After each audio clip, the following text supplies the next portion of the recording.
T9C got the fucking juice. Silver's the new gold. Press this shit, son.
T9C got the fucking juice. Silver's the new gold.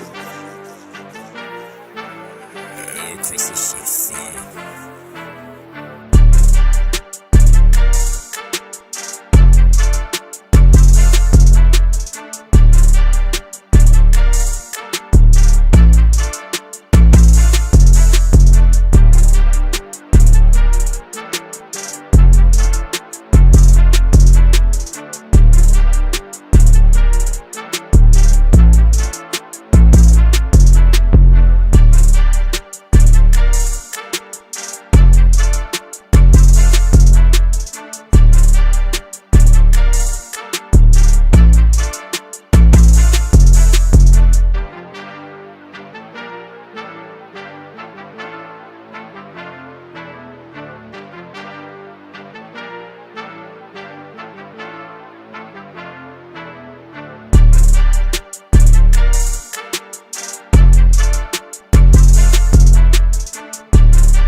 T9C got the fucking juice. Silver's the new gold. Press this shit, son.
What's going on, everyone? Welcome back to another episode of JT Sports Live. I'm your host, JT. We got a lot of stuff happening in the football world that we got to dive into. Tua absolutely buried Brian Flores. He said that he was a terrible human being. Brian Flores had to come out and respond, taking accountability, saying that he had to use the experience to grow. And I got an interesting take on the toxic relationship between Tua and Brian Flores. The Las Vegas Raiders, I really think that this season, they should just be focused on tanking and trying to get a franchise quarterback in next year's draft. I'm going to explain who I think would be a great fit for the Raiders at QB next year. What are the 5 teams that have a good chance to stop Kansas City from three-peating? Going to reveal them. The Carolina Panthers have yet to play Bryce Young in the preseason. Why are they hiding Bryce Young? And we got some more NFL things that we're going to dive into. We're also going to talk some college football. Paul Finebaum, for some reason, every time I see one of his takes on social media, he's always angry. And there's always something really outlandish. And he came out earlier today and said that Alabama's dynasty is over. I strongly disagree with that. And last night when I was on ESPN.com, I was on their week 1 slate looking at their matchup predictions. And they got something called a matchup projector where they calculate every team's chances of winning said game. And when I saw that they're giving Florida a 57.3% chance to beat Miami, I couldn't believe it. I just laughed. And, I got some more things to say about the Miami-Florida game. I'm also going to be talking about what happens if Florida loses to not just Miami, but UCF and Florida State this year. I don't think a lot of us really know just how bad things could go for Billy Napier in Florida this year.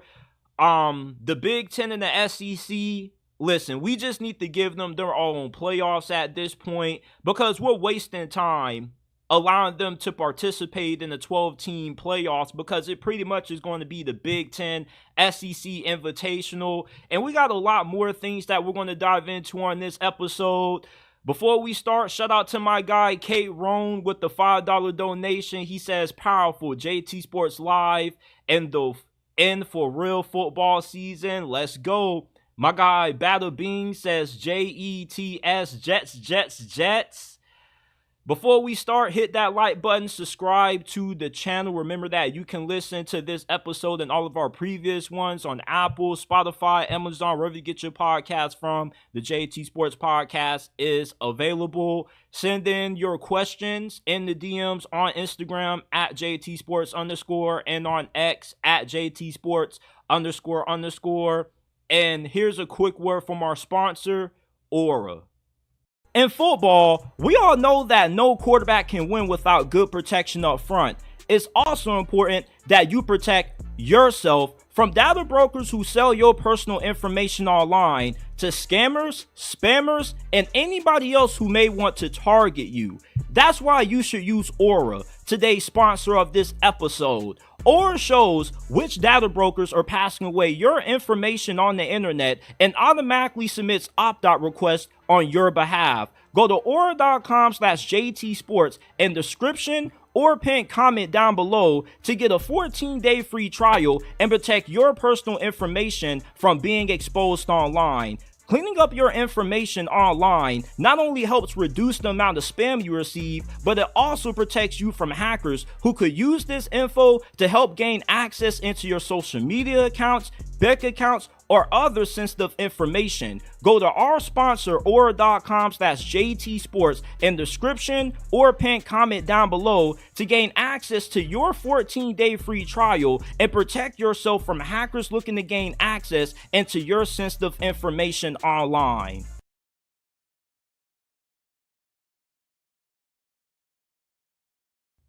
All right, everyone, let's get into it, man. I'm really excited for this episode that we got today. And we got to talk about the biggest story going on in the NFL world right now. Tua Tagovailoa absolutely buried Brian Flores. He recently did an interview with Dan Le Batard when they asked him about his experience playing under Brian Flores. And he just straight up went in on this dude. He gave him a haymaker to the head, one-shot knockout. He said, imagine if you wake up any morning and I told you that you suck at what you do. Every day you're hearing that you don't belong, you shouldn't be here, you haven't earned this. And then somebody comes around and tells you you're the best fit for this. And he pretty much called Brian Flores a shitty person. Brian Flores came out and he had to accept accountability for what went wrong with Tua and his relationships down there in Miami. And this statement by Tua has absolutely ruined Brian Flores' reputation. It's going to be extremely hard for Brian Flores to ever get another head coaching opportunity after what Tua just came out and put on them with these pipe bombs that he dropped. And with Brian Flores coming from that Bill Belichick coaching tree, it's not surprising that he pretty much was bullying Tua, because that's what this is. Tua is not soft. You can't play for Nick Saban and be considered one of the greatest quarterbacks in Alabama history by being soft. If you can play for Nick Saban, you can play for any coach. And there are coaches that tend to be really old school, like your Tom Coughlin's out there, where they normally are cussing out players every practice. They always have a lot of things that aren't really that nice to say about your performance. And if you've ever played football, we've all had coaches like this where all they have to say is negative things, criticisms. They never have anything to uplift you. And for a lot of these old school coaches like Bill Belichick, Brian Flores, their way of motivating you is just by talking shit to you every time they see you. And with the new generation of players that are now in the league, you can't coach them that way anymore. They get in their feelings, they get hurt, and you take them out of the game. And with Brian Flores, just the way he went about coaching Tua was all wrong. There's a difference between being a tough coach like Nick Saban, who is tough on his players because he really wants the best for them, and just being an a-hole to a guy that you just don't like. And Brian Flores never wanted Tua. That is well-sourced, well-documented. He wanted to draft either Justin Herbert or Jordan Love, is what a lot of rumors speculate. And when the Dolphins said that they wanted the tank and they basically tried to bribe him to sell the season and he wouldn't go for it, with you being in his situation, you would think, okay, we were bad all this year. They wanted me to tank and, you know, we were terrible anyway. And now we got the opportunity to draft the franchise quarterback that I want, just for you to be overruled by the other people in the organization and say, nah, we're taking Tua. This is who we want.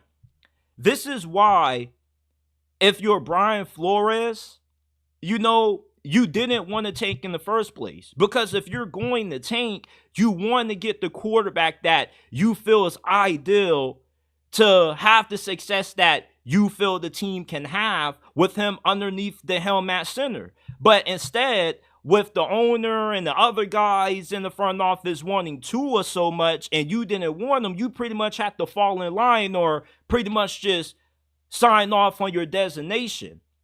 And Brian Flores was put in a tough situation that not too many people are talking about, because you have this quarterback that you never wanted in the first place, and the guys above you just say, go ahead and make it work because this is who we want. So I can understand why there was some resentment on the side of Brian Flores when it came to Tua. But as a professional, you got to be able to put your feelings aside for how you may feel about somebody. There's always going to be people that you have to work with that you don't really like. But you got to be able to find a way to compromise, to do what's in the best interest of the team, to get the most out of that player. And you just can't bully a guy, berate a guy because you don't like him. When you tell somebody that they don't belong, do you not know how big of a shot that is to somebody's confidence? Imagine you being a top 5 pick. You've dominated in high school. You dominated at Alabama just to get drafted by a team's head coach who tells you that you don't belong in the NFL. It's kind of like, what the hell, man? And Tua, to me, is not soft. He has every right to feel this way. Because what was the point of drafting me if every day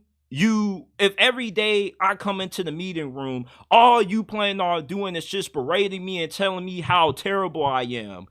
Bill Belichick did that to Tom Brady for decades, but Tom Brady was wired differently. Most players don't have the mental fortitude that Tom Brady has. And there's nothing wrong with that. There's been coaches that I've had when I played football, high school, middle school, and Pop Warner that I didn't like, and I went back at them sometimes, because one thing you're not going to do as a coach is disrespect me. You're not going to make me feel less of a man than what I am. And Brian Flores crossed the line between being a tough, hard-nosed coach and just being disrespectful. To tell somebody that they don't belong after they worked all these years to get here, you invested a top 5 pick in them, by the way, it's just spitting in somebody's face. And if I was Tua, I would have handled this situation way more differently than what he did. I would have told him, hey, bro, if you don't like me this much and you think that I'm this trash and I don't deserve to be here, how about you effing trade me then? That's what I would have went up to Brian Flores and said. I know that wouldn't have been the most professional way to handle it, but there's a difference between being a professional and just being a flat-out bully. And that's what Brian Flores was to Tua. And I'm one of those people that always calls Tua soft. Not because he's a nice person or whatnot, but because in big moments and big games, he never really shows up that much.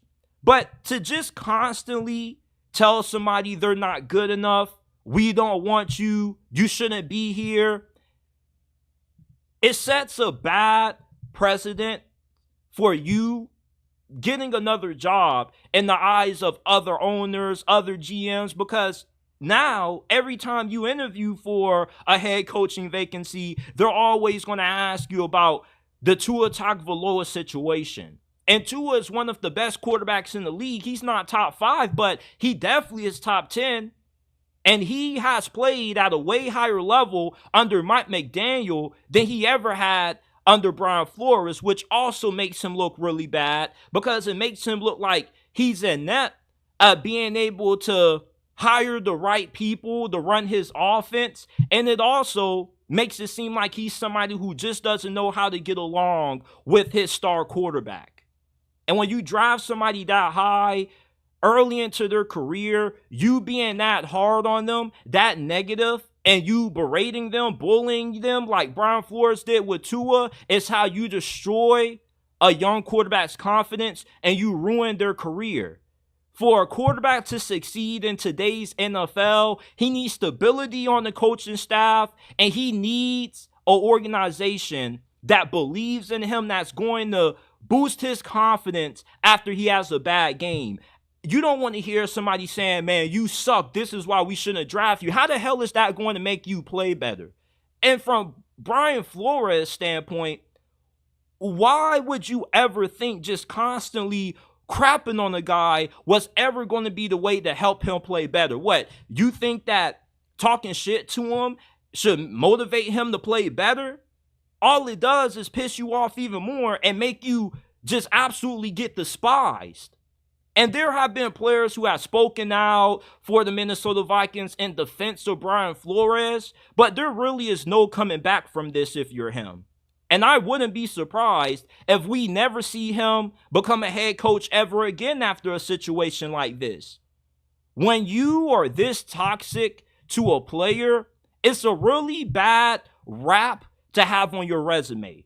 And it reminds me a lot of the situation that Eric Bieniemy has been going through the last couple of years. Everybody's saying that he deserves to be a head coach, and then he gets to the interviews and he just completely whiffs on them because he doesn't do a good job of relating to players. He's not a relatable coach, and he's somebody who is just so old school to the point that he's out of touch with how to coach up the new generation of players that are entering the league. You can call these new age players that are my age, 22, 23, 24 years old, soft all you want to, but you still have to be able to coach these dudes and get the most out of them if you want to be able to win. It doesn't matter if you think this generation is soft. You got to figure out a way to adapt your coaching style so you can win and still be employed.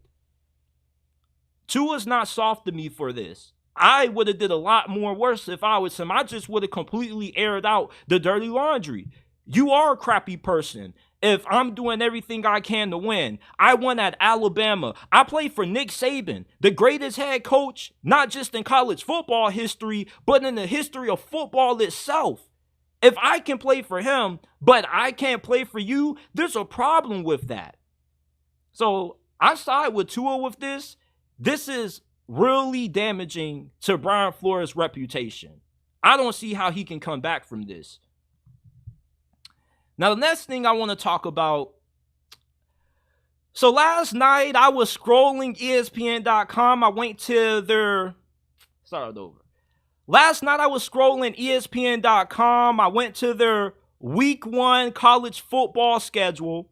And I clicked on Miami versus Florida, right? Now, they got something called a matchup projector where they project both teams' chances of being able to win said game. And when I looked at what their projections were for Florida's chances of beating Miami, they gave them a 57.3% chance to take down the Canes week 1, which absolutely shocked me. And they only give Miami a 40-something% chance to win this game, which is extremely disrespectful considering the fact that Miami has out-recruited Florida. Every year Mario Cristobal has been on the job, they've had a top 10 recruiting class. Florida has yet to recruit and bring in a top 10 class under Billy Napier. On average, they're around the 12th to 13th ranked recruiting class in the nation. Miami also has done a better job of getting better talent out of the transfer portal as compared to Florida. Florida just brought in their best transfer class under Billy Napier, which they were 5th according to 247 Sports transfer portal rankings.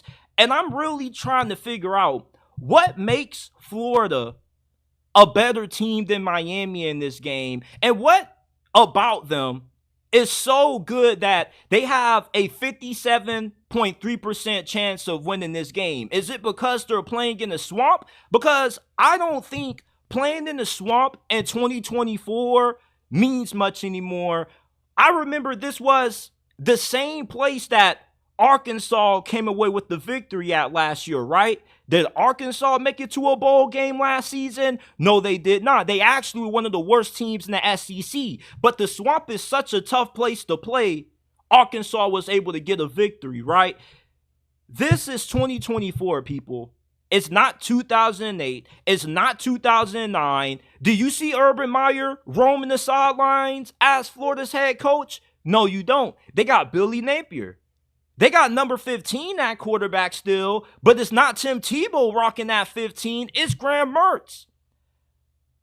When you compare both Miami and Florida from a talent standpoint and you go position by position, Miami is a better team than the Gators all across the board. There's not a single position where Florida is more talented than Miami at.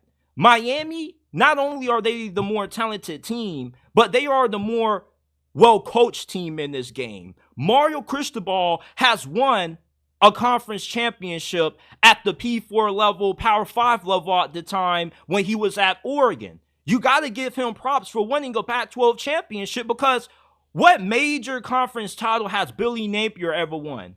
The Sun Belt Championship doesn't trump winning a Power 5 conference.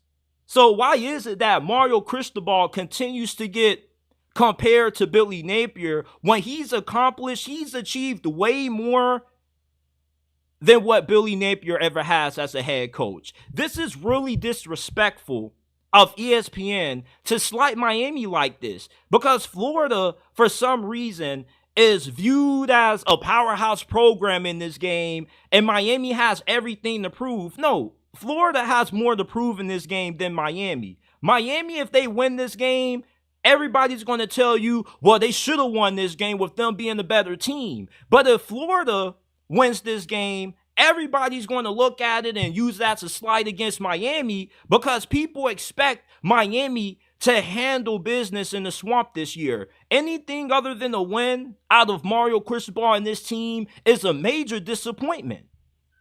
Florida doesn't have as much to lose as what Miami has in this game from a reputation standpoint. Florida has an over-under win total of 4.5. Miami is projected to be the second or maybe the best team in the ACC this year.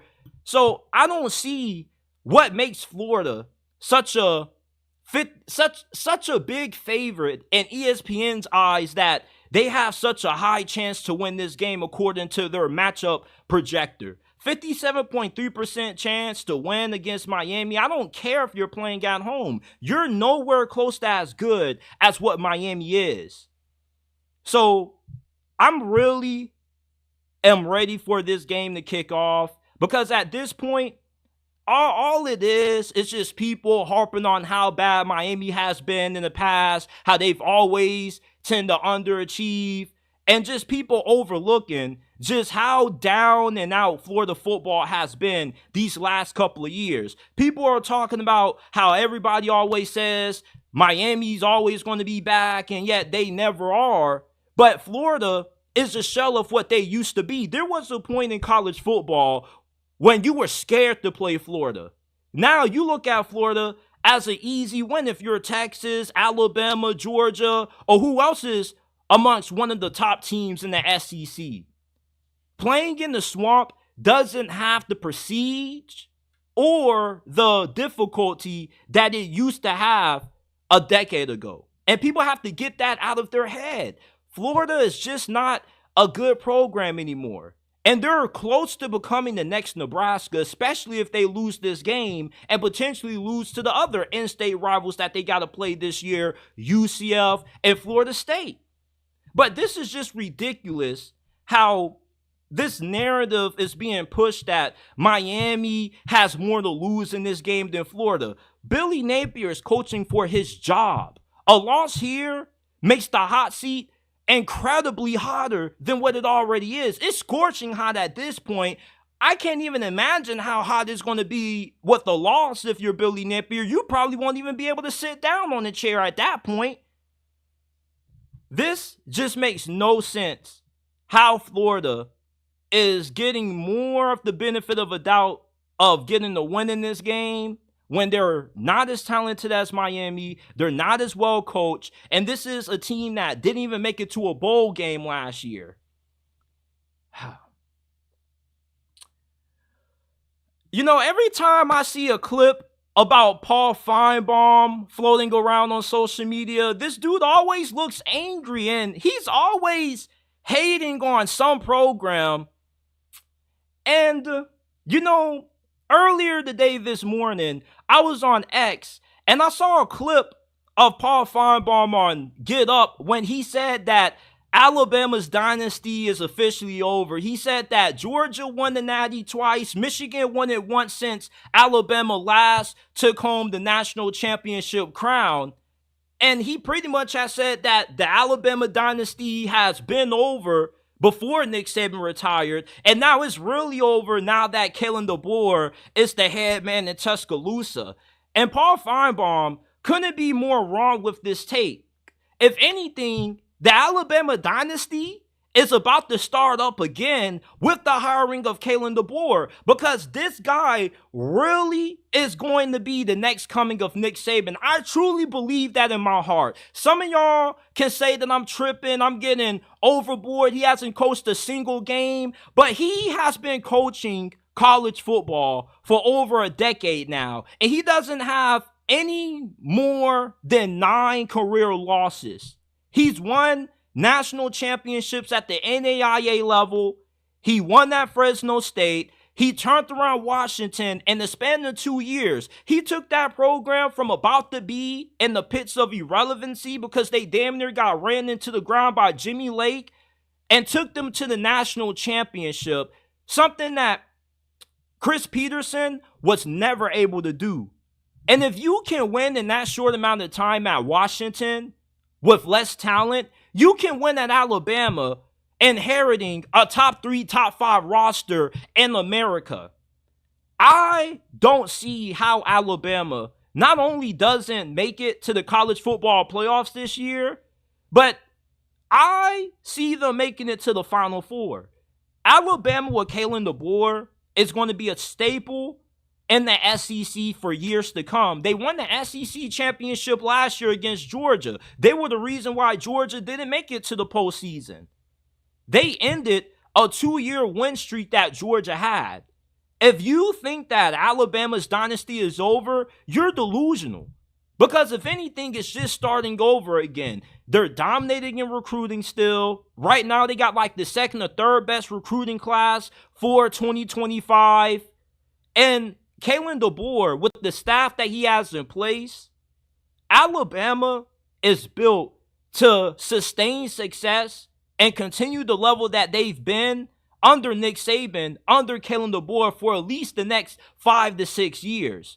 Everybody in the SEC is recruiting at a high level if you're in the top half of the conference. But not everybody is recruiting at a top 3, top 5 level consistently like Alabama. And not everybody has the resume that Kalen DeBoer has. And too many people I hear talk about Kalen DeBoer that live in the South really don't understand just how talented of a coach this man is. They say he's coming from the Pac-12. So what? Who cares what conference you come from?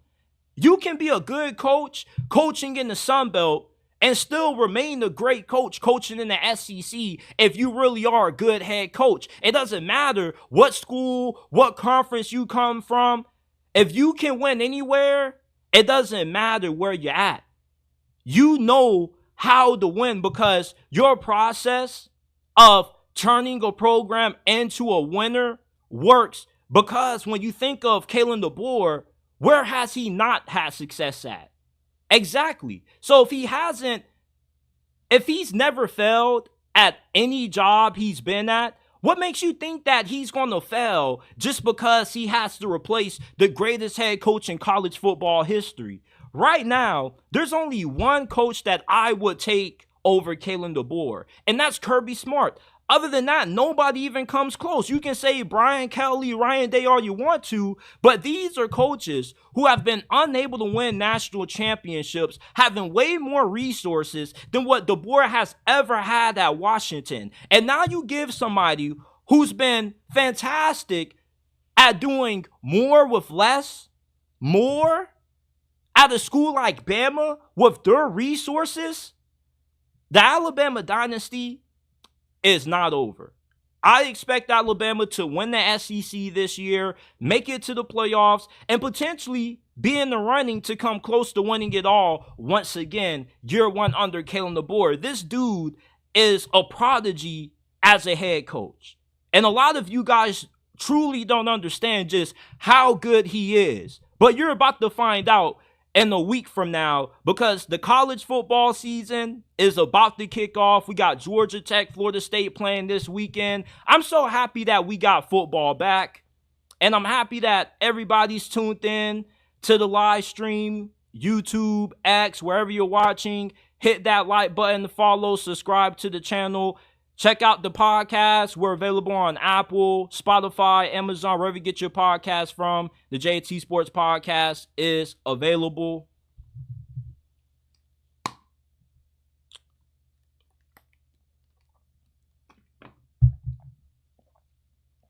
Now, when it comes to the New Orleans Saints, listen, I can't see this team being a playoff team or having any chance in hell of being able to win the NFC South. I know this is the NFL's weakest division, but as long as the Saints have Dennis Allen as their head coach, they're always going to be garbage in my eyes. I would never bet on New Orleans having a winning season as long as Dennis Allen continues to be the head coach of this team. They went 9-8 last year, but they were 2-6 against teams that had winning records. The only teams they beat that were above 500 were the Indianapolis Colts and the Tampa Bay Buccaneers the second time they played. This season, they're going to be playing 8 potential playoff teams. And if you struggled to beat playoff teams last year, how are you going to be better at beating them this year when you still have the same head coach? Everywhere Dennis Allen has been, he's lost. When he was coaching for the Raiders, when he got his first head coaching opportunity, they were terrible. And we see him still struggling to have success down there in New Orleans. You went 9-8 last year. Cool. What did you have to show for it? Nothing, because you still missed the playoffs because you couldn't beat the good teams. You beat up on the sorriest teams in the league last year. And another reason why you should be low on the New Orleans Saints this season is how bad their offensive line is. PFF ranks their offensive line as the worst in the NFL going into this year. Ryan Ramczyk, their starting right tackle from last year, he's out for the season. You're moving Trevor Penning to right tackle in hopes that maybe he can have more success on that side than what he was at left tackle because he was so bad last season, he got benched. Your pass rush is a huge concern. You were 28th in the league last year in sacks per game. Cam Jordan has completely fallen off the cliff. Father Time has finally reached his doorstep. He only had 2 sacks last year. That was the worst season of his whole entire NFL career. You signed Chase Young in free agency. Chase Young is a huge disappointment. This is somebody that when he got traded from Washington to San Francisco, I thought that it was going to be a guarantee the 49ers were going to win it all. But he goes to San Francisco and completely becomes irrelevant. I didn't hear Chase Young's name being mentioned at all anytime I watched the 49ers play last year. And the only thing that I saw about Chase Young that was being talked about after the games was him showing lack of effort, not sticking to his assignment. The Saints are not going to be a good team this year. Are they going to be garbage? Probably not. But they're most likely to finish in the middle of the pack in the NFC South this year. They're probably going to be a 6, maybe 7-win team at best this year. Their defense isn't going to be that good because they aren't going to have a consistent pass rush. And offensively, Derek Carr isn't as good as what the stats may indicate. He had 25 touchdowns, 8 interceptions last year. From a statistical standpoint, he looked great. But when you watch him play, all he does is throw damn checkdowns. He has a conservative playing style where now he doesn't win you games. He just doesn't lose you games. And you can't win a weak division with that kind of quarterback play. You need somebody who's going to go out there and win you these big games. Something that Derek Carr has been unable to do for the majority of his career. And you got a new offensive coordinator in Clint Kubiak. If he ends up working out, then I could completely be wrong about the New Orleans Saints this year.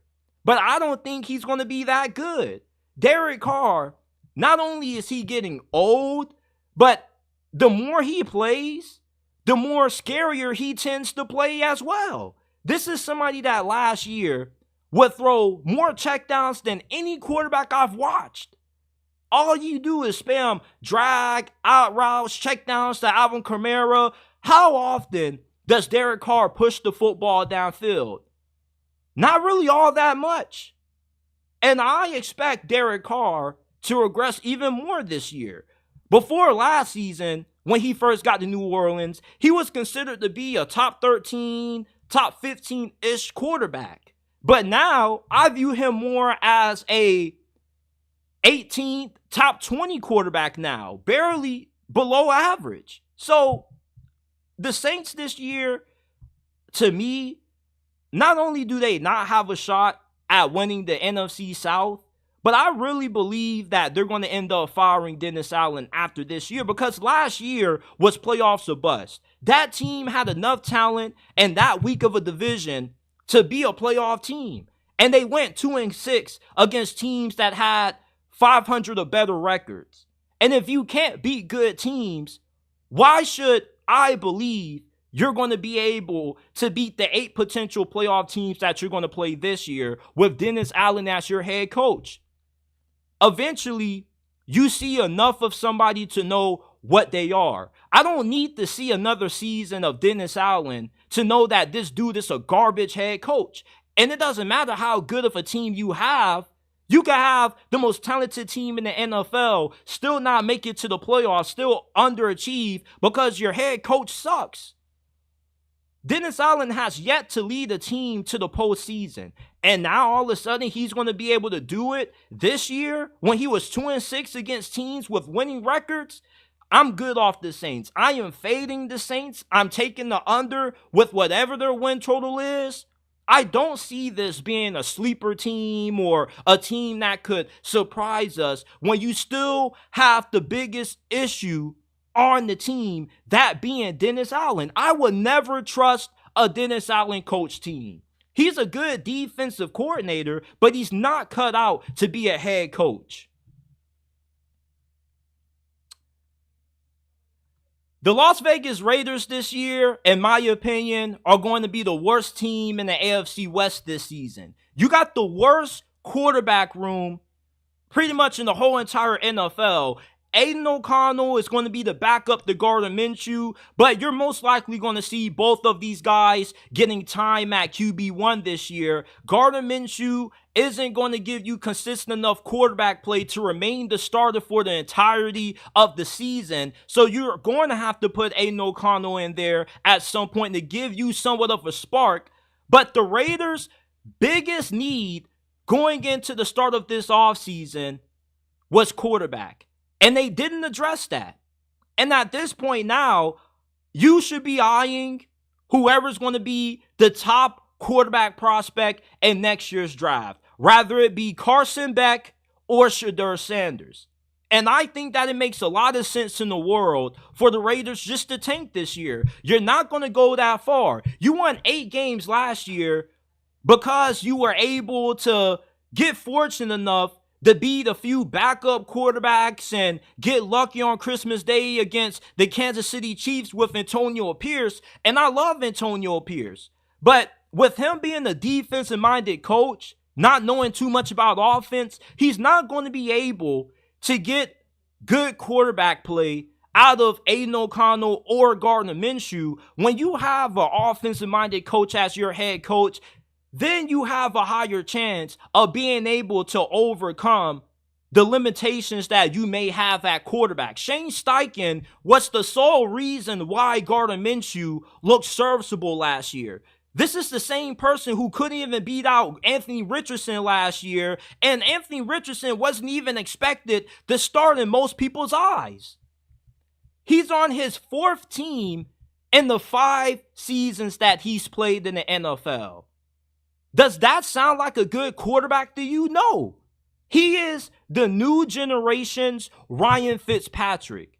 He's good enough to give you a spark. Maybe he'll play at a high level for maybe a game or two, but you're not going to get consistent enough quarterback play out of Gardner Minshew to have a shot at being able to be relevant this year. The Raiders might as well go ahead, tank for Shedeur Sanders, get their franchise quarterback, and put themselves in a position that next season they actually are going to have a legitimate chance of being a playoff team. You see, what has held the Raiders back is that they haven't had elite quarterback play. When has this franchise ever had an elite quarterback? What, like the early 70s, 80s? I can't remember. I've been alive for 22 years, and I've never thought that the Raiders have ever had a great quarterback. Derek Carr was good, not great. And if you're ever going to be able to win the AFC West with Patrick Mahomes. Now you got to face off against Jim Harbaugh and Justin Herbert, Sean Payton, and Bo Nix. If he ends up working out, you got to have you a quarterback. And with you potentially tanking for Shedeur Sanders, you're going to have somebody that's going to be a perfect fit for you. Culture-wise, Shedeur Sanders fits the Raiders perfectly because the Raiders are considered to be one of the most hated teams in the NFL. Shedeur Sanders is one of the most hated quarterbacks in the history of college football. He also has great swagger about himself that the Raiders like. One thing about the Raiders that I always think about is swag. They always have players that stood out because of their swagger. They had unique personalities. Shedeur Sanders checks the box when it comes to everything that you look for and what it means to be a Raider. If I'm Antonio Pierce and their general manager Tom Telesco, I would be tanking this season to get Shedeur Sanders if I'm the Las Vegas Raiders, because you're not going to win too many games this year anyway. You're going to have a great defense, but you don't have a good quarterback. And you're not going to be able to win games only completing one pass after the first quarter. When you have limitations at QB, it just hinders the complete performance of your team. Because the quarterback position is the most important when it comes to impacting games and determining who ends up walking away with the wins and who ends up walking away with the L's. And a large reason why the Raiders weren't a postseason qualifier last year was because they sucked at quarterback. And you still suck this year. Nothing's going to change. So it makes all the sense in the world for the Raiders just to tank this year, get Shedeur Sanders. You'll end up drafting him number 1, number 2 overall, depending on where you're picking in the draft. And now you finally have the biggest problem that your franchise has dealt with for 2-3 decades finally fixed, because now you will have a true franchise quarterback, somebody who can elevate your team and take your franchise to new heights. The Raiders haven't been in the Super Bowl since I first came out the womb in 2002. That's damn near like, 22 years of irrelevancy? If you have a great quarterback and a good head coach, it changes everything for your franchise. But when you only have a good head coach and a terrible quarterback, it's hard to go too far with that. Look at where Mike Tomlin's at right now with the Pittsburgh Steelers. He's peaked because he can't get quarterback right. And I don't know why some of you Raiders fans out there continue to believe that just because you won 8 games last year, you're going to be able to do the same this year when your schedule is way difficult. The only wins that Antonio Pierce had were against backup quarterbacks on trash teams that had losing records and getting lucky Christmas Day against Patrick Mahomes. They need to tank for Shedeur Sanders if they ever want to become a relevant team again, because if not, you're going to continue to be a laughingstock. The Kansas City Chiefs are eyeing their 3rd straight Super Bowl. I want to break down what are the 5 teams this season that potentially pose the biggest threat to Kansas City's three-peat. I want to start off with the Houston Texans. The Houston Texans are going to be one of the most well-balanced teams in the NFL this year. They're going to have a great offense. They're going to have outstanding defense. They can get after the quarterback. You got Danielle Hunter, Will Anderson. Derek Stingley could potentially be an all-pro defensive player of the year candidate this year. And with how good you're going to be on both sides of the football, Kansas City is a team that, if you're Houston, really frightens you, because you have a quarterback in C.J. Stroud that you know his defense can slow down Mahomes in the 4th quarter and get him the ball back, and you can trust him to lead you downfield to beat Kansas City in the playoff game. Another team that I believe poses a huge threat to Kansas City being able to three-peat this year are the Green Bay Packers. The Green Bay Packers, with how hot they ended off last year, Jordan Love having a 20-3 touchdown ratio the last 2 months of the year, that's not luck. It's not about how you start. It's about how you finish. And you want your quarterback to be playing their best football near the tail end of the season. With how good Jordan Love was during the Packers playoff run last year, I expect that to carry over into this year. You got one of the youngest wide receiving cores in the league with a lot of talent, a lot of depth. You don't have nobody that's elite, but you have guys who are good enough to get it done. And defensively, you finally have fixed your liability of a defense because you got a new defensive coordinator now and Jeff Hafley, who you hired to replace Joe Barry. If Green Bay's defense was just average last year, they would have been in the NFC Championship last year playing against the Detroit Lions. Another team that I believe poses a huge threat to Kansas City's three-peat is the Joe Burrow or the Patrick Mahomes stopper, that is Joe Burrow is the only active quarterback that has a playoff win against Patrick Mahomes. He has the recipe to going on the road and winning an Arrowhead.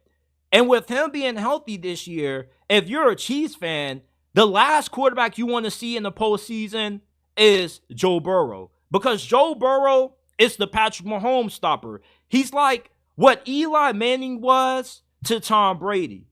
Even though he's not as talented as Patrick Mahomes, you know that for some reason, he always has the slight edge when he goes up against Kansas City because he actually shows up in the fourth quarter.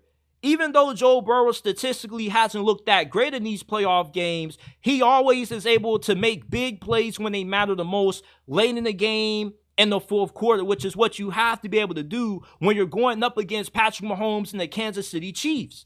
They also are going to have a defense that's going to be good enough to slow down Kansas City's offense again. Last year, their defense was as bad as what it's ever been under defensive coordinator Lou Anarumo. You revamped that interior defensive line. You got some veterans in the secondary now. Look out for Cincinnati this year if you're the Chiefs.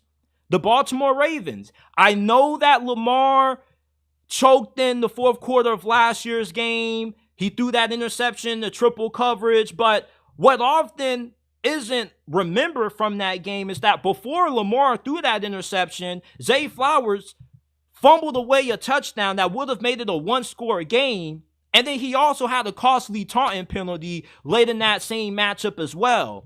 If Zay Flowers never fumbles against those taunting penalties, that's a way different game than what the final score says. Lamar has the talent to be able to take down Patrick Mahomes. With him right now, I just think it's a mental thing with him.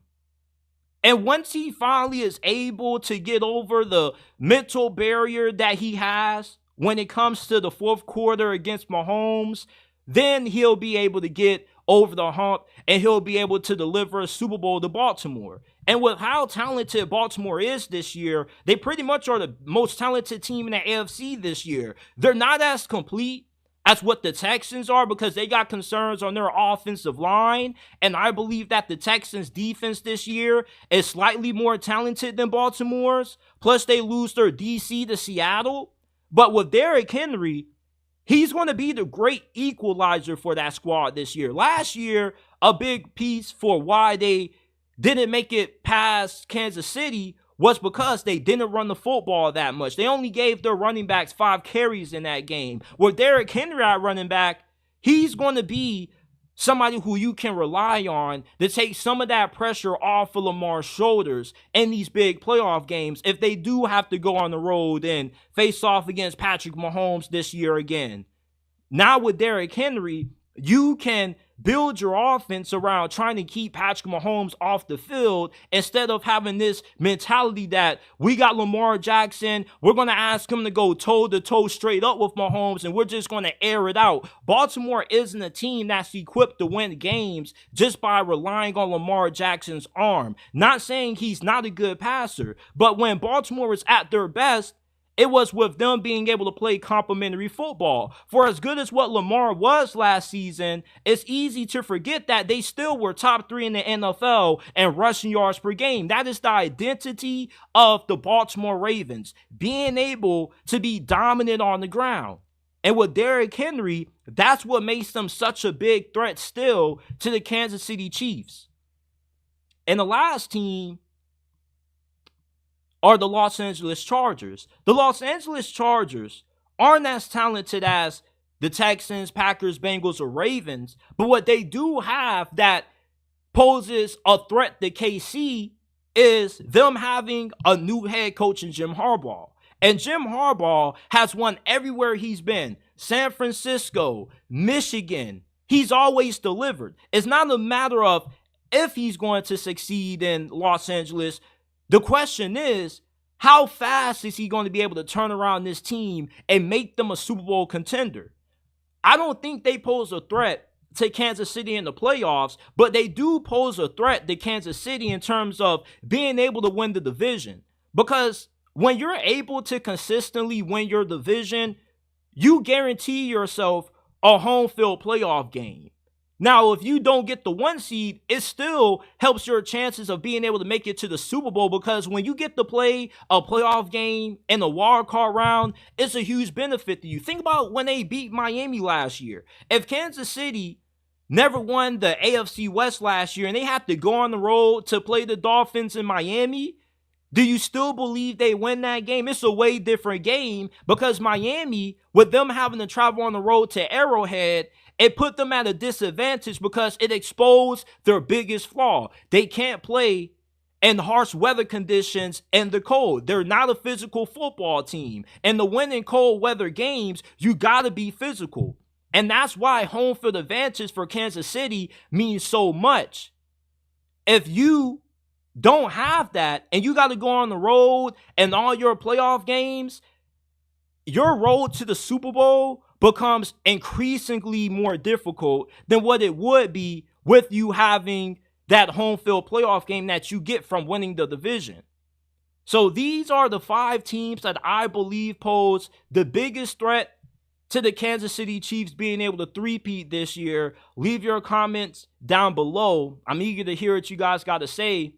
Shout out to everybody in the comment section. Shout out to my guy M Sparks. Shout out to my guy Kate Roan. Shout out to Here We Go Show. He says, my boy JT, make sure that you go ahead, check him out. He posts great Steelers content. And let's keep on chugging along. So I've tuned in to the Carolina Panthers' last 2 preseason games, and I've seen no signs of Bryce Young. And I thought we would have seen him last week. And when I turned the game on, I've only watched 10 seconds of it because they threw Jake Plummer out there. And once I saw Jack Plummer, I was like, okay, they still are hiding Bryce Young. When are the Carolina Panthers going to stop hiding Bryce Young and allow him to get some preseason action so we can see just how improved he is in year 2 from where he was year 1 under Frank Reich? Bryce Young, with how bad his rookie season was, doesn't deserve the luxury of not having to play in the preseason. He has everything to prove this year. And if I'm Dave Canales, I'm not about to give Bryce Young 3 weeks to rest when he could get 3 weeks of meaningful in-game action, which is what he needs, because he needs to show us that he has taken massive steps in improvement. What are you doing by not allowing him to play in the preseason when this is somebody that should be playing in these kinds of games to get more acclimated with your new system and the new teammates that he has? I'm not one of those people that believe in resting guys who have something to prove in the preseason. You only get the right to rest in the preseason if you are a Matthew Stafford or a Patrick Mahomes or whatnot. You've already proven that you've been able to play this game at a high level. And I'm not necessarily saying that Bryce Young is going to be bad, he's going to be trash. Y'all know I love me Bryce Young. You feel me? I'm a huge Bryce Young fan. I'm a bigger Bryce Young fan than most Carolina Panthers fans are. I've been watching him since he was playing for Mater Dei in high school. But with how bad his rookie season was, even though he was set up to fail, you still would like to see him out there. Because you need to get him having a little bit of confidence going into the start of the season versus allowing him to take his first snap under Dave Canales being week 1. I just don't understand why the Panthers are hiding Bryce Young, not allowing him to get any preseason action. At least let him play a series. There's some guys that I've seen, Josh Allen, in their first preseason game. The dude only played like 3-4 snaps. All you want to do is just, get a little bit of feel for the football. Take a few snaps underneath center, throw a couple of passes, loosen up the arm a little bit, because all you're doing is scrimmaging against yourself and other teams in practice. There's nothing that defeats an actual in-game environment, in-game atmosphere. And when you're working in new receivers, Deontay Johnson, Xavier Legette, these preseason snaps are important because it helps you establish that chemistry, that camaraderie that you need. So I'm really surprised that we have yet to see Bryce Young appear in the preseason. Nobody knows if he's going to play the final week. I've been looking up the reports and they still say that, there's a good chance we don't see Bryce Young play at all this preseason.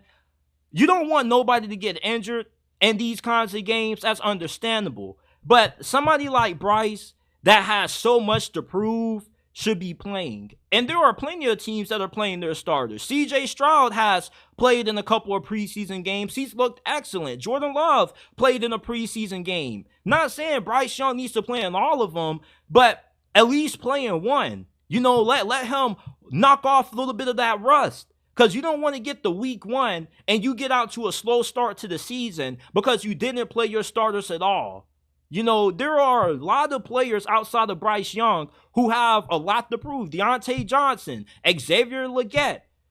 The Panthers should be giving these guys some meaningful reps in the preseason. And it just doesn't make a lot of sense that you're not going to play a guy that has everything to prove this year.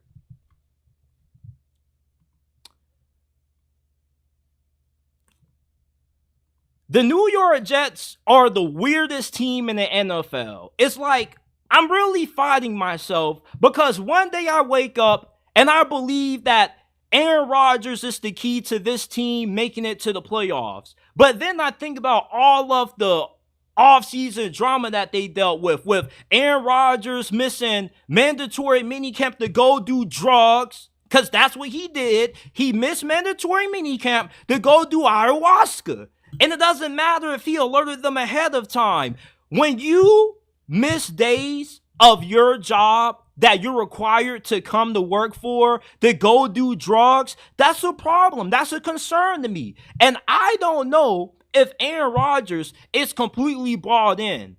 And then you got the Hassan Reddick thing, which doesn't make a lot of sense to begin with, because the reason why Philadelphia was trading him is because they didn't plan on extending him. So why would you go ahead and trade for him when he was already sitting out and made it pretty clear what his intentions were? He wasn't going to show up, do anything, participate in any mini camp, training camp sessions without a new contract. And yet you make the trade, you finalize it, thinking that this dude is just going to go off of what he was doing. And instead, now he demands a trade a few days ago.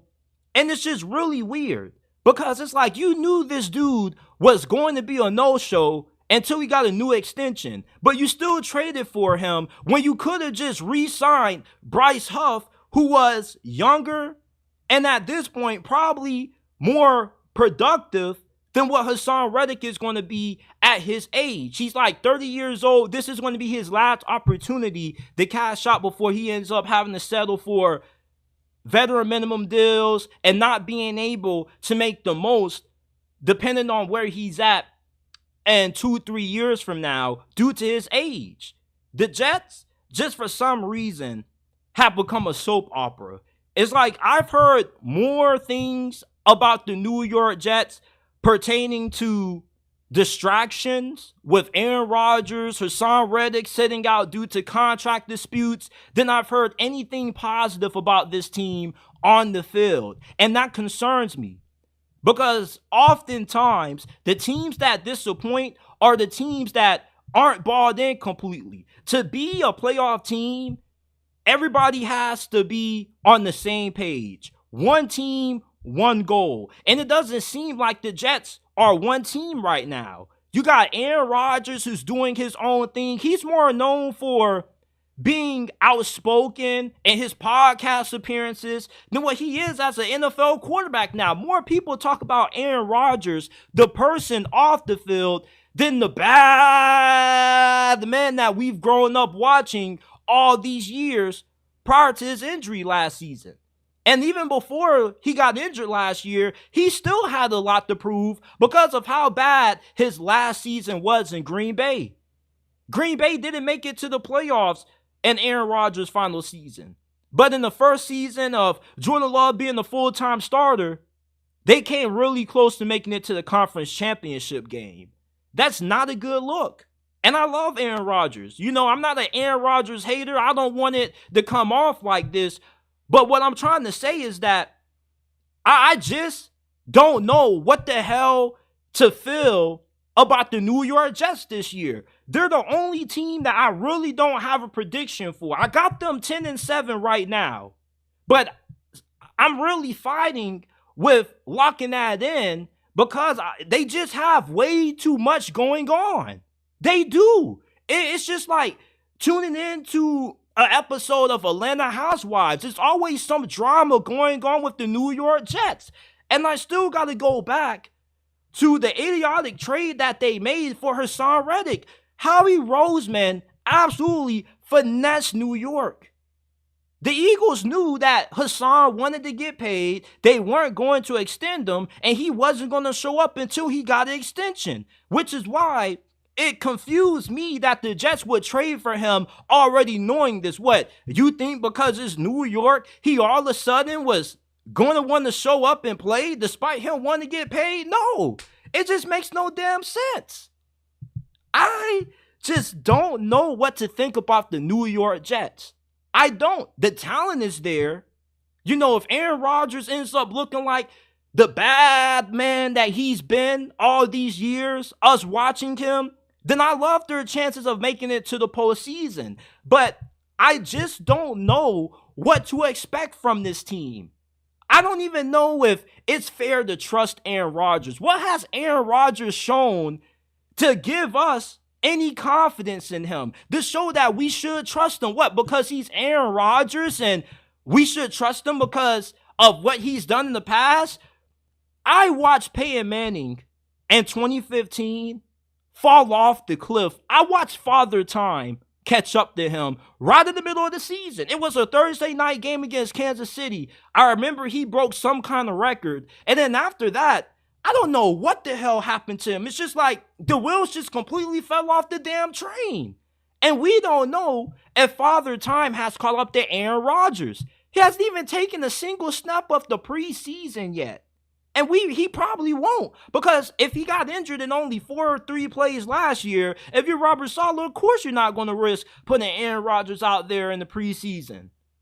But it's just so tough to have a prediction about the New York Jets because they are a really talented team. They got a lot of depth at nearly every position. I mean, look at their damn running back room. You got Breece Hall, who's a monster, but they got this rookie running back out of Wisconsin named Braylon Allen. I remember Braylon Allen starting as a true freshman his first year at 17 years old at Wisconsin. This dude is built like Derrick Henry. This is like Derrick Henry, but times 100 athleticism. I mean, they got all kinds of talent and depth on the interior of their defensive line. They got multiple guys that can get after the quarterback. Guys who are good run stoppers. Guys who can be good situational pass rushers. But despite the talent they have, you know, you got the concerns about Aaron Rodgers. You got the concerns about Robert Saleh. Is this dude even a good coach? Is he? He's not bad. He can still keep you afloat, keep you as a competitive team, despite not having a good quarterback. But Nathaniel Hackett, this dude is the worst offensive coordinator in the league. He's only the OC for the Jets because he's Aaron Rodgers' friend. I mean, they wanted to replace this dude. They tried to do everything to help him out, but Aaron Rodgers said, no, can't do it. It's just, I believe in the Jets. I do. And I do believe they can be a playoff team, but at the same time, I don't say it with a lot of confidence because they don't give you a lot to be confident about. The only thing you can be confident about when you look at the Jets is the roster because the talent is there for them to be not just a playoff team, but a potential Super Bowl contender. But when you got Aaron Rodgers missing mandatory minicamp to go do drugs, you're trading for guys who don't plan on playing for you this year, just a bunch of distractions, and it makes the Jets more of a soap opera than it does a football team. I mean, Aaron Rodgers has this organization eating out of the palm of his hands. Literally everybody in the Jets organization has their knee pads on, sucking up Aaron Rodgers. He's allowed to do whatever he wants. I just am having a hard time trusting the Jets. This is a weird-ass team. Just being honest about it. This is a weird team. It's too much stuff going on, not pertaining to football. I just don't know what to think about the New York Jets, man. It's just so much drama with this team, and I really believe it's going to be the main reason why they end up underachieving this year. But who knows if they underachieve? This is a team that could go either way this year. They're the most unpredictable team in the NFL because maybe Aaron Rodgers can tune out the distractions. He can skip mandatory minicamp, do his drugs, and still play at a high level. If he can do that, kudos to him. But I'm at a point with the Jets now where I got to see. I can't make any predictions. I can't make any assumptions about this squad until I see them play their week 1 opener against the 49ers. Moving on to college football, Oklahoma continues to be the most disrespected team in the SEC. Just because they come from the Big 12 doesn't mean that they're going to struggle to adapt to the toughest conference in college football. What is being overlooked about the Sooners is that they've always been an SEC caliber program. They're a blue blood program in this sport, but they're treated as if, they're a middle of the road program. They're going into the SEC despite having a winning record against teams in this conference, despite recruiting at a top 10 level every year since Brent Venables has been hired to be their head coach.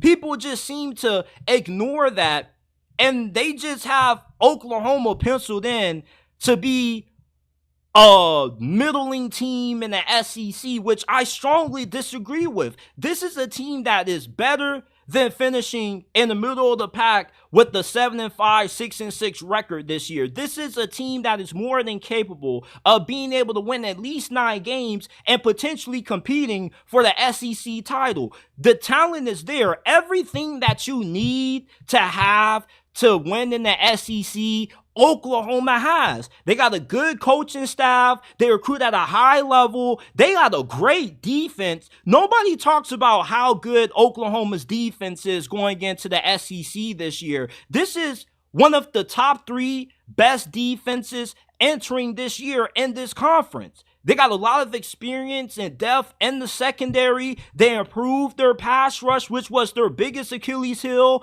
under Brent Venables the last couple of years. There's way more to be high on when it comes to Oklahoma year 1 in the SEC than it is to be low on them. And the reason why the expectations for Oklahoma are misguided is because they're being judged off this stupid stereotype that they come from the Big 12. The Big 12 was weak. They're going to be a little fish in a big pond once they get to the SEC. Some of y'all really don't know y'all history when it comes to Oklahoma football. This is a blue blood program. Y'all treating these boys like they North Carolina or the University of Virginia or something. Have some more respect for the Sooners. This is a football factory, people. This is a powerhouse. They consistently get guys into the NFL. They always make good hires with their head coaches, with their coaching staff. I mean, what is there about Oklahoma to not like about them, to not think they can be one of the top 6 best teams in the SEC this year?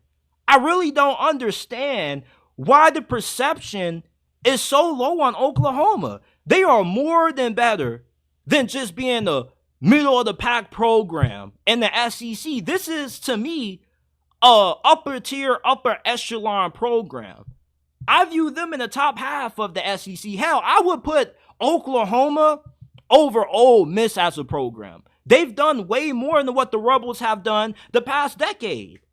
I mean, there is so much disrespect about Oklahoma going around that they don't deserve only because the conference that they come from. You can be a great team in a weak conference.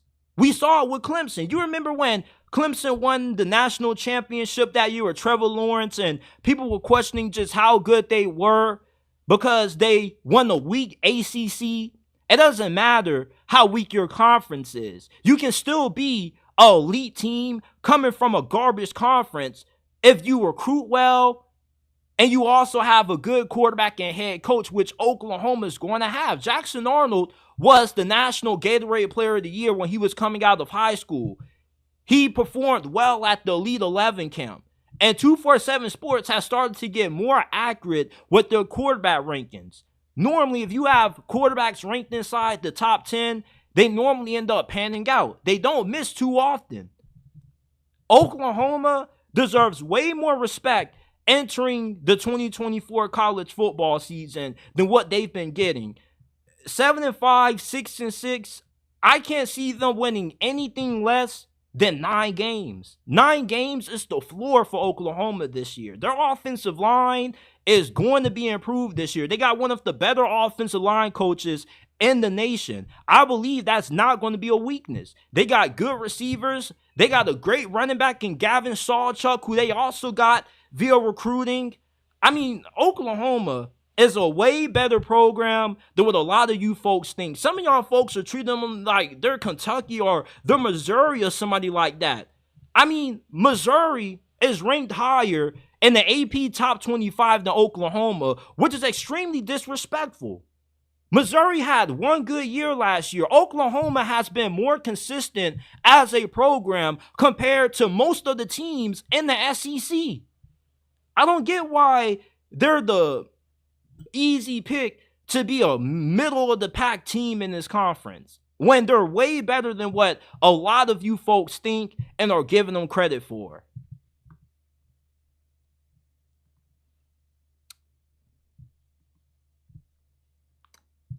A few days ago, you Florida fans came on and asked me, JT, since you got Miami winning, I want you to talk about what if Florida wins. So I talked about what if Florida beats Miami.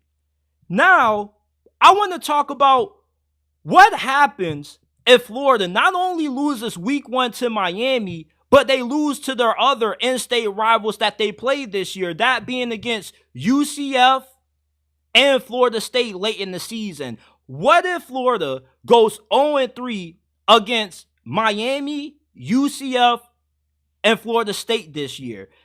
That would be absolutely detrimental to Florida football.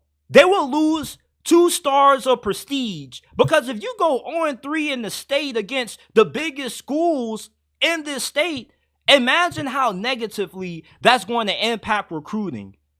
You're in Gainesville, which is a good pipeline to Jacksonville. Now, if you're a Jacksonville recruit, you see Florida lose to Miami, UCF, and then Florida State. Why would you want to go there? Why would you believe that Florida is the team that can help you develop, maximize your talents, and get you to the next level. Why would you go to a school that can't beat their in-state rivals? If Florida loses all 3 of these games, they could risk becoming the next Nebraska. Because at that point, you will really have to believe that Florida football is dead if you can't beat the other teams in your state. If you go 0-3 against the other big-time programs in this state, Billy Napier, without a doubt, gets fired. Because that loses respect for your program. There was a time where you put on that Florida Gators helmet, it meant something. It used to be one of the biggest brands in college football. UCF has never been on the level of Florida, ever, up until this point. And UCF, now with them being in the Big 12, Power 4 conference, they now are using that to their advantage because the recruiting is elevating. They're putting more money into their facilities. And them beating Florida would mean everything because it shows that their program has risen up so much to the point where they've overtook Florida. Florida State has already overtook you. They won the ACC last year. They went undefeated in the regular season. And Miami, if they beat you and they end up being as good as what they could be, you have another winning season. And these other Florida schools that you lose to end up having good seasons.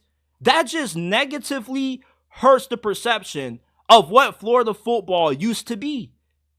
People used to be scared to play Florida. This is a school that had guys like Aaron Hernandez, Tim Tebow, Percy Harvin, Joe Hayden. I mean, Florida was what USC used to be in the glory days when they had Pete Carroll. But now, as the years go by, Florida just tends to become more irrelevant by the days. And going 0-3 against your in-state rivals would be the final nail in the coffin for what used to be Florida football. Florida football used to be prestigious. It used to be rare to win in the swamp. Now in the year 2024, you're losing to schools like Arkansas. You lost to Vanderbilt a few years ago. I mean, Florida football for a long time was way better than Miami. Miami's been down way longer than Florida. But for Florida this year, unlike FSU and Miami, you got to play the gauntlet of the Florida schedule. You're playing the 3 biggest programs in the same state as you. It's more on the line than just wins and losses. Potential recruiting battles could be decided by how well you do against these in-state teams. You know, you don't got to win all of these games. You can go 1-2 and still have some respect. You know, if you beat Miami but you lose to the Gus Bus and Mike Norvell, you still got respect. But if you lose to all 3 of these teams, I mean, that's just a huge death blow to your program. And then when it comes to a national perspective of Florida, people are now going to view them as the worst team in the state of Florida playing in a power conference. If you lose to FSU, UCF, and Miami, I mean, Florida has a lot at stake in this season. They do. And I didn't even peep that they played these 3 Florida schools until I really looked at their schedule. If you lose to UCF and FSU and Miami in the same season, that would be like a death blow to your football program. Because now it's like, damn, like they're losing to just all the good Florida teams now. What is Florida? Now you're just going to be a laughingstock at that point, and you're going to have to fire Billy Napier. Because you can't lose the 3 big in-state schools like what Florida has to play this year and just scoff at it, brush it off like nothing happened. No, there are a lot of big implications that comes with these in-state rivalries. You know, recruiting, bragging rights, prestige. You know, Florida football, to me, is still one of those programs that you look at, and that Gators helmet with the orange color and the Gators logo on the side still means a lot. It's still a big brand.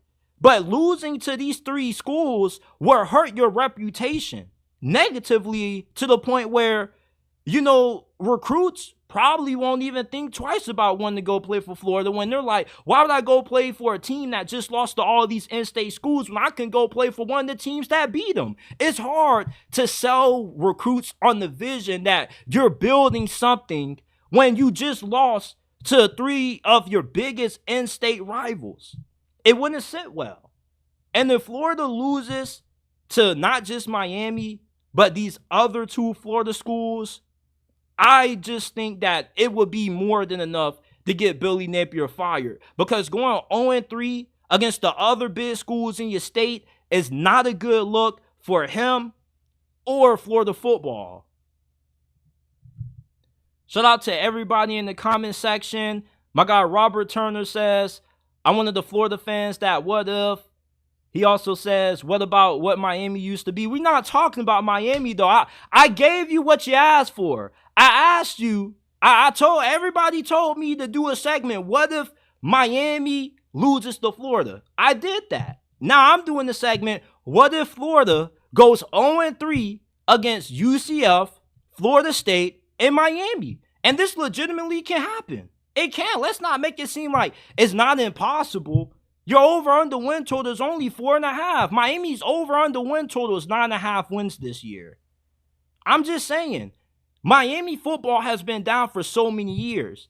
Miami's been down longer than Florida. Florida still, in a lot of people's eyes, is more respected than what Miami football is. But if you lose to all 3 of these in-state schools, it would be detrimental to the perception of your program. It would. Nobody can deny that. I got a few more things I want to say before I get up on out of here.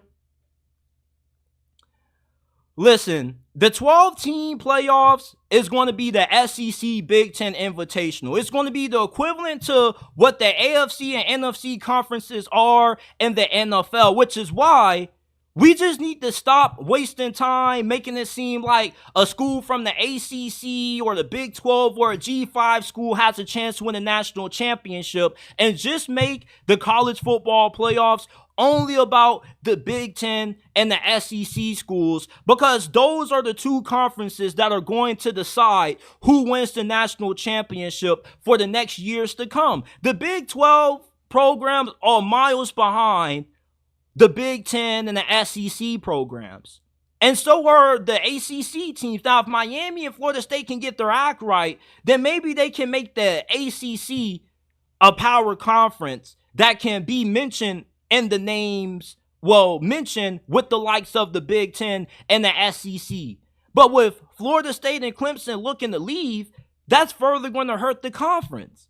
And at this point, why not just make the college football playoffs only about the Big Ten and the SEC? Because those are really the only conferences that matter right now.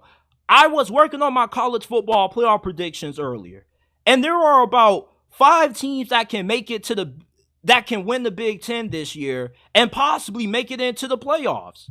And there are about 7 or 8 SEC teams that can not only win that conference, but they also could make it to the playoffs. And what's going to happen when we get in a situation where we're making the argument for an 11-1 team from the ACC that played a weaker schedule compared to a 9-3 Ole Miss or 9-3 Tennessee?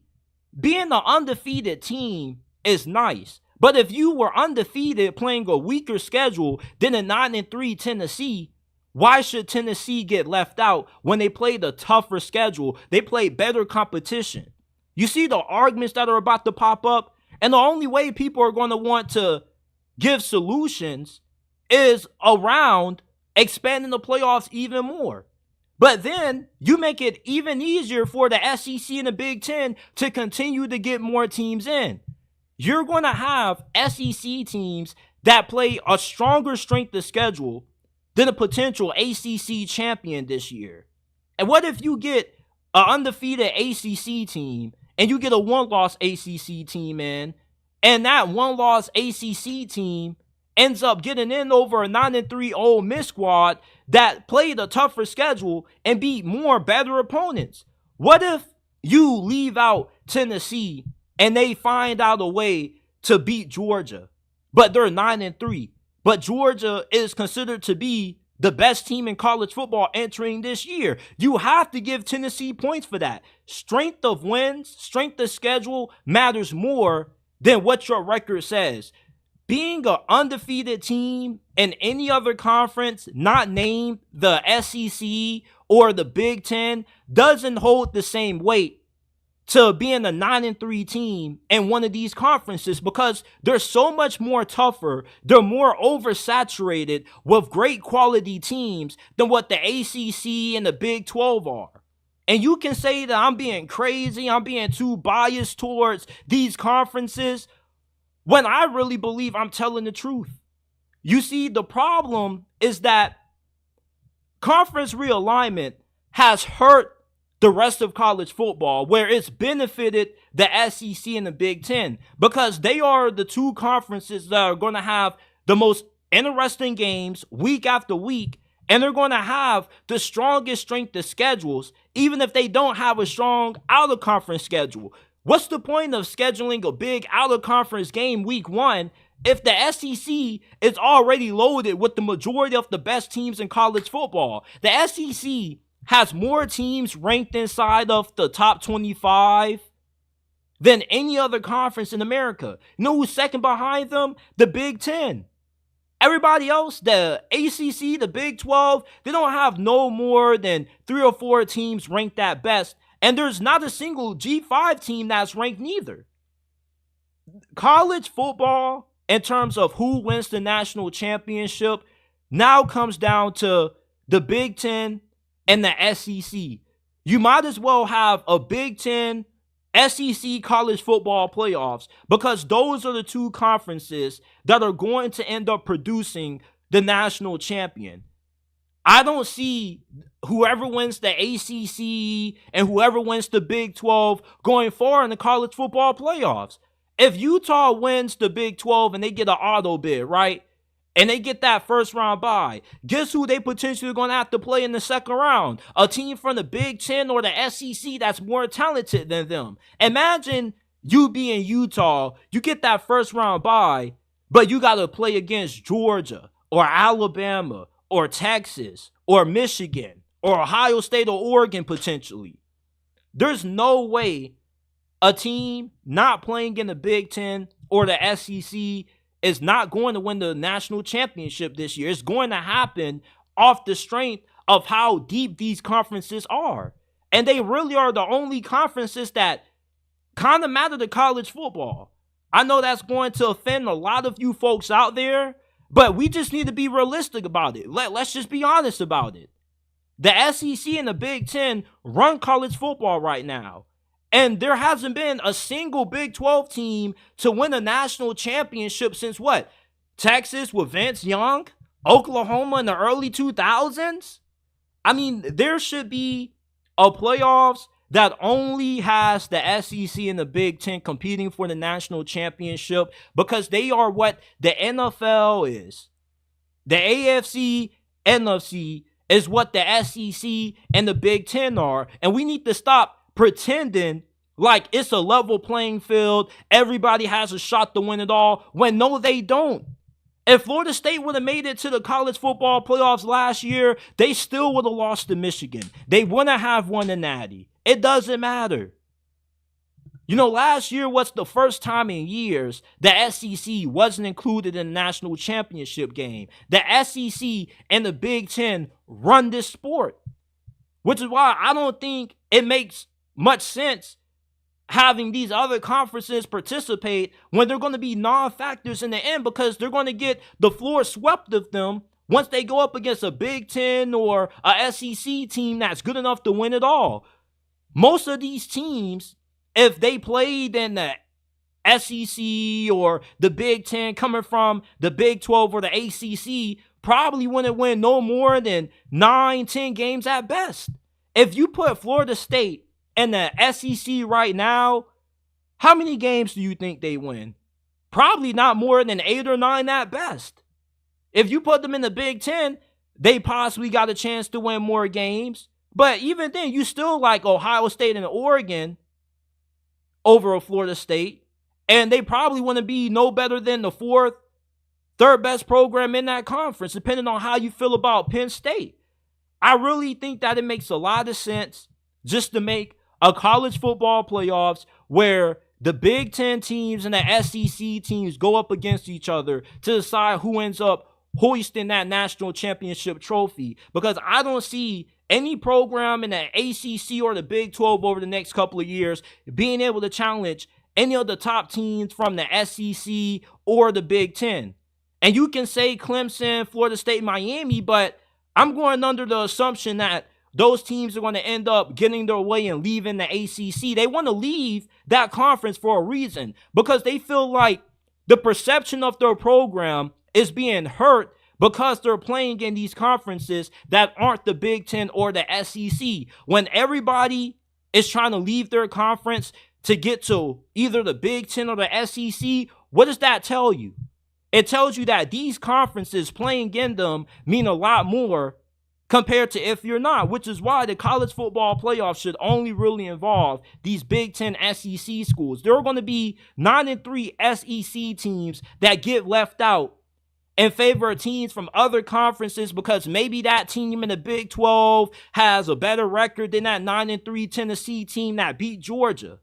You know, like, it's just really hard to sell me on the idea that every team that makes it into the college football playoffs over an SEC or Big Ten team deserves to be in there when you think about just how tough these conferences are. They're going to cannibalize each other. You can't tell me that an 8-4 Auburn team isn't as good as a 11-1 Virginia Tech potentially. Even though Virginia Tech has the better record, they had a weaker schedule. Auburn has to go through a damn gauntlet just to get the 8 wins this year. You're not always what your record says you are. You can be a 9-win team, get left out of the playoffs, even though you're more than capable of being able to contend for a national championship, and you could easily mop the floor with whoever they put over you from the Big 12 or the ACC. That's why I believe it makes a lot of sense just to have a playoff system that only revolves around the SEC and the Big Ten because they're the equivalent to the NFL's NFC, AFC conferences. Now, the last thing I want to talk about before I get up on out of here, somebody in the comment section, my guy K Fike says, I remember on our episode you said realignment will impact college football. Well, Michigan doesn't play Penn State this year for the first time in my 30 years in life. I can't see that matchup from Carter. Yeah, man. Yeah, it's crazy. And I got one more thing sticking with the playoffs. A lot of you guys have to get over this fascination with a G5 team being able to win a national championship in college football because it's never going to happen. You will never see another 2011 Boise State or another 2022 Cincinnati. Why? Because of the transfer portal and the NIL. I went to FAU. And anytime I talk to any of the players, when I ask them about their future, if another Power 5 school offered them, like a Alabama or Clemson threw some money at them, would they stay at FAU? Would they remain loyal? And you know what they all told me? Hell no, I'm going to go to whichever one of those power programs in the bigger conferences gives me a bigger bag. The G5 has been set up for death with the new era of college football, with the NIL, name, image, and likeness in the transfer portal. Anytime a G5 school like my beloved Florida Atlantic Owls has a great player, they're always going to end up getting bought up by a bigger program. And that's why it's going to be hard to find another 2011 Boise State or another 2020 Cincinnati because those schools were as good as what they were at the time because although they weren't getting 5- and 4-star guys out of high school, they were getting guys that fit their scheme and what they wanted from the culture of their program. They were good culture fits. They developed them for 2 to 3 years, and then they developed into really good players, which is why Cincinnati had several players on that 2020 college football playoff team that are in the NFL. Sauce Gardner, Desmond Ridder, Kobe Bryant, Jerome Ford. You're not going to find a lot of G5 teams in today's age of college football that have 6 high-level NFL caliber players, because most of the times when they end up getting that kind of recognition, they're going to hit the portal and go to a bigger school. The dreams of seeing a G5 team be able to hoist the national title are over. That's why they're considering making a G5 college football playoffs, to make them actually feel like they're competing for something. Because name, image, and likeness in the transfer portal are going to kill the G5. And a lot of you didn't think about this when you were going to war for NIL to become a thing, players being able to make money off their name. You didn't think about this when you said that you wanted players to get paid. All you thought was that it would make things less easier for schools like Alabama, Ohio State, and Georgia, who already have a chokehold on college football. When all is done, it's make things more easier than what it already is. Ohio State paid $20 million in total this offseason for the roster that they're going to be putting on the field this year. Texas can buy up all the good players that they need if they have a dire hole at a particular position. Same thing with Alabama or Georgia. These group of 5 schools don't have the access to the cash flow or the resources that these bigger schools have in order to be able to compete for a national championship. And a lot of you folks, came at Josh Pate a certain kind of way because he kind of said it himself. The G5, putting them in the 12-team college football playoffs, pretty much is a waste of everybody's time because they're not going to have a shot to beat any school that they play in the playoffs in the first round, because the talent gap is going to be so big. And even if you do have a few players or two, they're going to end up just getting bribed and tampered with to go to other programs. And I'm already seeing, players that I went to school with at FAU, like LaJohntay Western. He transferred, left FAU, and went to Colorado. Colorado only won 4 games last year. But it's an upgrade because you're getting more exposure. Your games are always going to be nationally televised. You're playing under Deion Sanders, which is why going from a G5 to a P4 team is seen as an upgrade. A lot of people aren't caring about, being the first player to help contribute to a G5 school making history, winning the national championship. They care about getting paid and going to the program that gives them the best chance to make it to the NFL. The G5 has now been put at a disadvantage where they already were at a significant disadvantage before the NIL and transfer portal era because of the lack of resources and funding that they had. But now you make it even more difficult for them to even put a team on the field that's capable of having a 2-possession loss to an Oregon or Ohio State, because now they can just steal their best players pretty much. The NIL and transfer portal era of college football that we're in right now is going to be the death of the group of 5, which is why we need to get this fascination of a G5 team potentially knocking off Alabama for the national championship, because it's never going to freaking happen. College football is destroying the G5. The G5 will never have a team capable of being able to go toe-to-toe with Ohio State, Oregon, or any other of the top schools in college football. And you can say, any given weekend, JT, you don't know what can happen. That's not going to happen anymore. Get realistic. The best coaches in the G5, what are they going to do? They're going to end up taking the promotion to a bigger program that has more access to resources, because it's way harder to win coaching at a school like Boise State and FAU now than what it used to be a decade ago, because anytime you get some good players, they always go elsewhere. They go to greener pastures.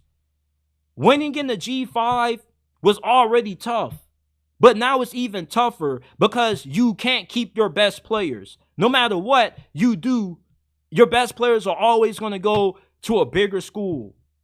And that's why you're never going to see another Boise State or Cincinnati ever again. The G5 has no shot to win a national championship. And I know it sounds harsh, but it's just the truth that we have to accept now with the new reality of college football. College football is not college basketball.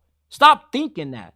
In college basketball, you can still win a natty not having an insanely talented team because you got a good coach that has a good system, a good infrastructure.